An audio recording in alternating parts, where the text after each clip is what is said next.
discussing the issues that make Phoenix a world-class city. Now, On the Issues. Welcome to On the Issues. I'm Phoenix City Councilwoman Thelda Williams. On this episode, we will learn about a very special program that educates families about the effects of drug use and helps open the lines of communication between parents and children. And we will find out more about the new Cactus Precinct commander and his vision for the Cactus Park area. My first guests are Sergeant Jamie Rothschild with the Phoenix Police Department and Officer Daniel Smith. Welcome to the show. Thank you, gentlemen, for being here. Thank you. Thank you for having us.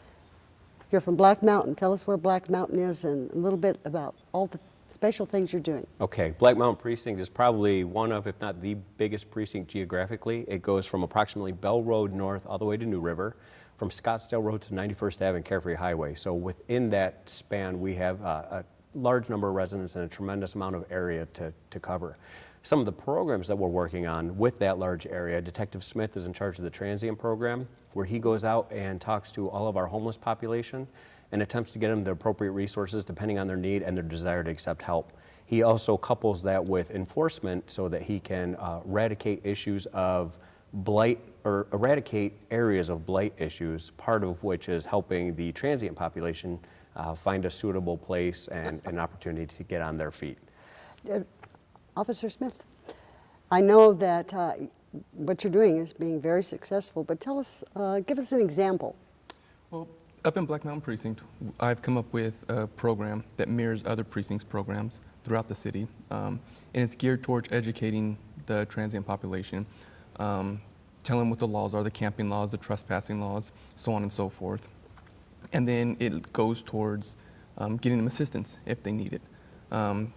Letting them know where shelters would be, where they can go to get medical attention, education, work for stuff.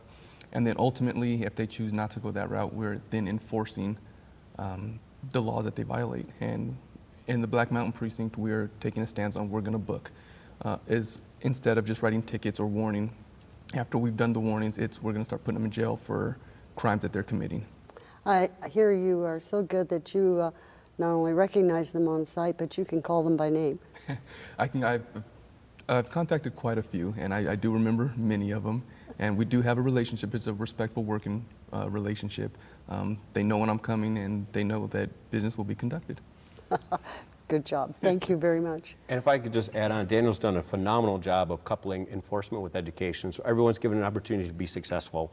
We are aware that some of the issues, the quality of life issues and the blight issues and the perception of safety by our residents may be impacted. Certainly people are aware of their children's safety and they want to feel safe at all times. So Daniel works with the residents, the businesses, as well as the homeless population and social services to get them the most appropriate resource. And then if we're not able to meet in the middle with that population, then he moves into enforcement mode. He's been very successful to the point where we've had some folks come to the precinct and say, hey, is Daniel here? I want to turn myself in because he already warned me. Oh, good job. That was a special one. So what else is going on? The other program we're really proud of, we have some of the hardest working community action officers in our precinct, and they are in the communities. They are arresting violators to make their community safer. They're also educating their community. They're starting business alliances. They're working with homeowners to find out what the issues are and how we can best address their unique issues. One of the programs that's been very successful is historically, as police, we've gone out and told people the value of knowing their neighbor and locking your doors and making your home less resistant or your business less resistant to burglary. What we haven't done until now is really talked about the driver of burglaries. And when we show them how the burglaries are driven by drug use, and these drug users are in the most affluent homes to the most poverty-stricken homes, and it's a society program for all of us. When we understand the state that these kids have become or have gotten into, then it gives the added impetus for those families to take the precautions and put them into play. So we've had families come up and say, I knew it was important to lock my doors. When I understand the mindset of the burglar and why they want my items and what they'll do with my items, I now take that as a stronger warning to be safer and to be more vigilant. We try to put that out there in a way, we're not trying to invoke fear, we're just trying to educate. But a lot of very well-meaning, hard-working folks truly don't have firsthand knowledge of this issue, and we do. So we're able to hear their concerns, share our information, and we've already had people say, because of what you've taught, our homes are safer, our businesses are safer. We found that businesses are prospering. We've also had families, one of the most amazing things about this program is we have families almost every class come up after and say, my son or daughter was a heroin addict. My son or daughter has battled alcoholism. It's in my family. And it just appears to be that elephant in the room that no one is talking about.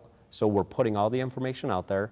We're talking about their concerns, and then we follow up with resources and enforcement as they need. And it's been very successful, so much so that now the faith-based groups came in and said, hey, maybe we're not part of a block watch, but we want to be part of that. And then we'll take it to the next level, and we'll go out and make that neighborhood issue our issue, and we'll start to re-own some neighborhoods. And it's really, really successful. It's very contagious. I know a year or two ago, the black tar heroin was a major problem.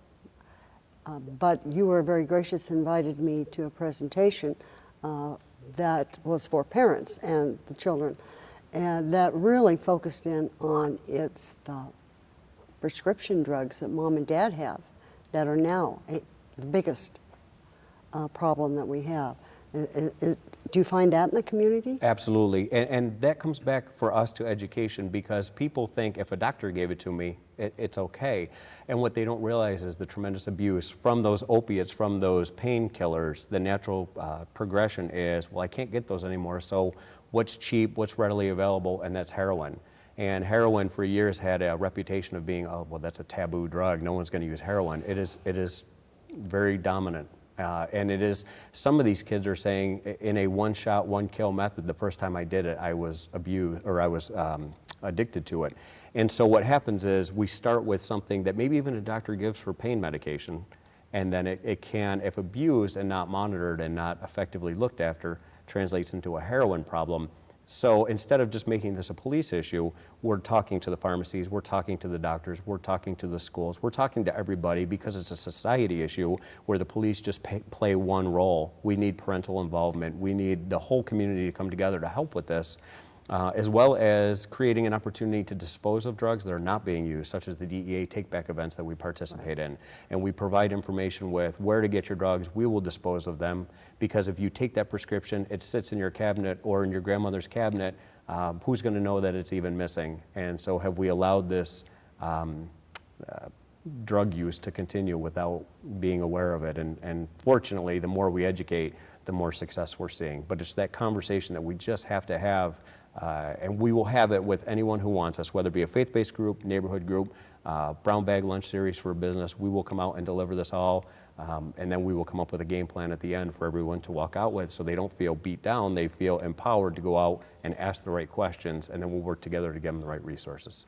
I really want to thank you both for coming today and sharing this information. But I know this is just a drop in the bucket to what you do. I know you have really worked on the prostitution along Bell Road and I-17. You're in neighborhoods addressing whatever it may be. I mean, I appreciate all you do.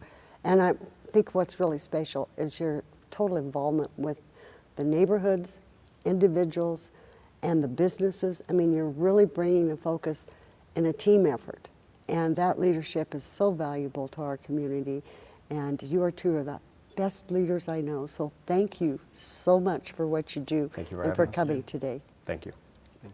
Up next, the new commander for Cactus Park Police Precinct shares his vision for Cactus Park area. Keep watching on The Issues.